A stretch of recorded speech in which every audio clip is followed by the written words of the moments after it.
You know that feeling when something just feels off?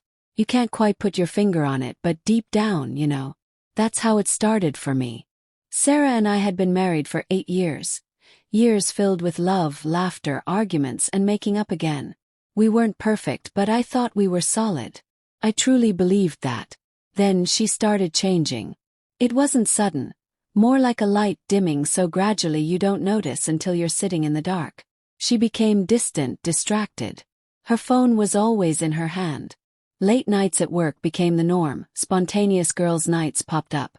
And even when she was right next to me, it felt like she was a million miles away. First, I brushed it off. Everyone goes through phases, right? But that nagging feeling wouldn't go away.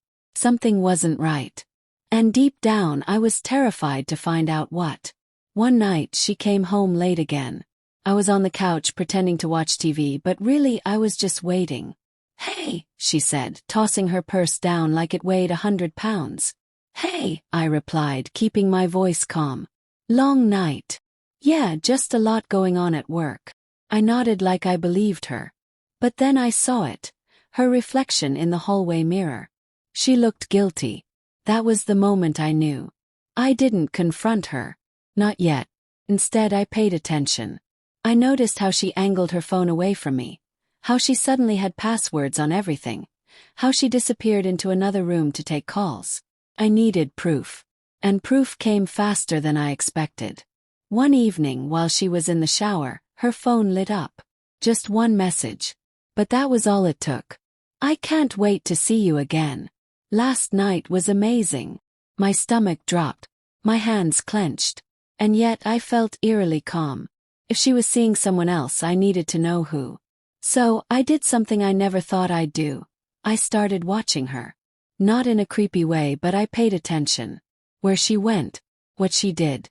How often she stayed late at work. And eventually I got my answer. It was a random Tuesday night. She was across town at a small restaurant, sitting with him. The way she smiled at him.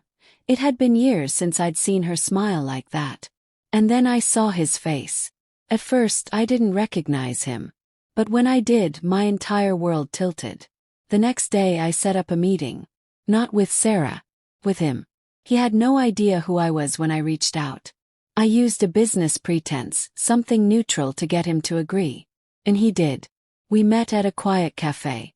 The moment he walked in, I felt like the ground had been ripped out from under me. It was her ex. Not just any ex.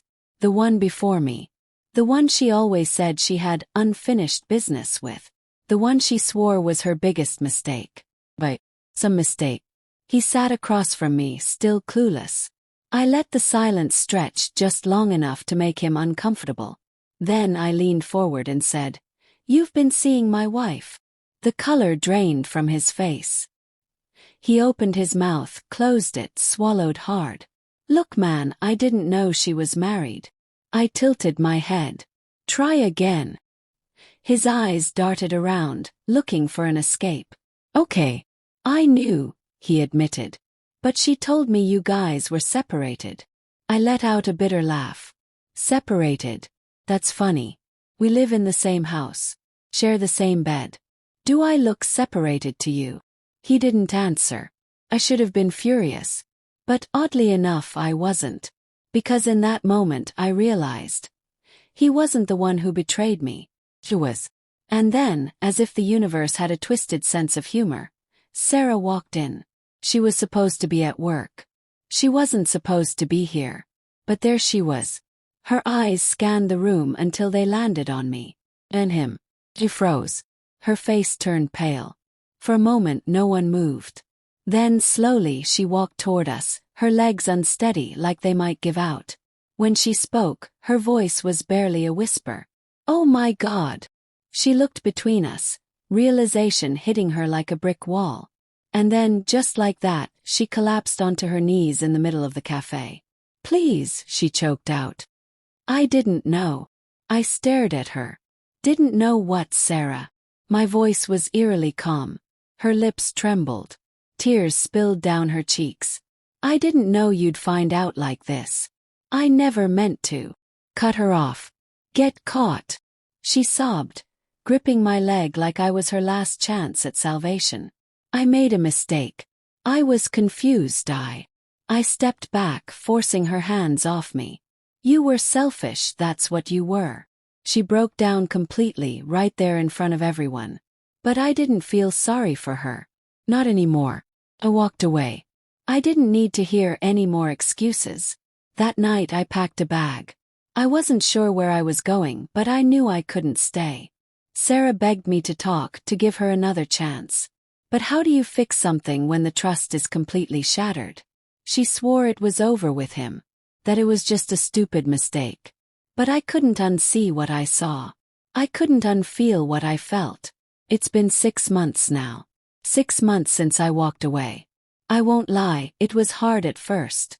The pain didn't just disappear overnight. But with time I realized something. I deserved better.